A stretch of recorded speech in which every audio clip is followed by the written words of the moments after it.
Hello বন্ধুরা, আজকে হচ্ছে 31 ডিসেম্বর, মানে 2025-এর শেষ দিন। সবাই কত রাস্তায় আনন্দ করছে। আর আমি কি করছি দেখো, দেখতেই পাচ্ছ।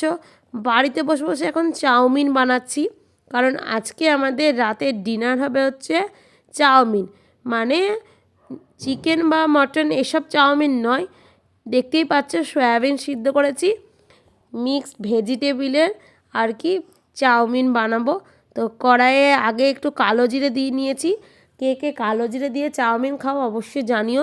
আর দিয়ে দিলাম একটু লঙ্কা, কাঁচা লঙ্কা। তারপরে এই যে ভেজিটেবিলগুলো দিয়ে দিলাম, সব একটু অল্প অল্প অল্প করে ভেজে নিয়েছি। হ্যাঁ, তবে শীতের দিনে চাউমিন কিন্তু খেতে ভীষণ ভালো লাগে, তাই না? তবে এর সঙ্গে যদি একটু চিকেন দেওয়া হতো তাহলে কিন্তু আরও ভালো লাগতো। কিন্তু আমি এই রাত্রেবেলায় আর অত ঝামেলায় যাইনি। আর এই দেখো, এতে একটু সস দিয়ে নিলাম। এটা ছিল স্পাইসি কোরিয়ান সস। এটা কিন্তু আমার ছেলে যে ম্যাগি খায়, সেই ম্যাগিতে এই সসগুলো থাকে।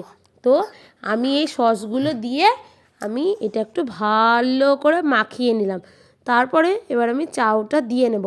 এই দেখো চাউটা দেখেছো, এইটাতে যেহেতু এই স্টিলের ঝুড়িটায় রেখেছিলাম অনেকক্ষণ, দেখো পুরো বাটিটা ছাঁচে চাউটা হয়ে গেছে।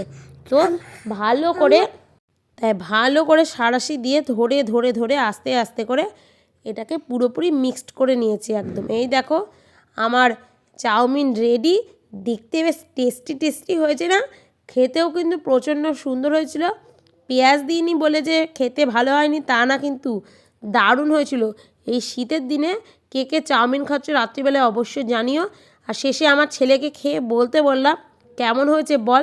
তো আমার ছেলে বলল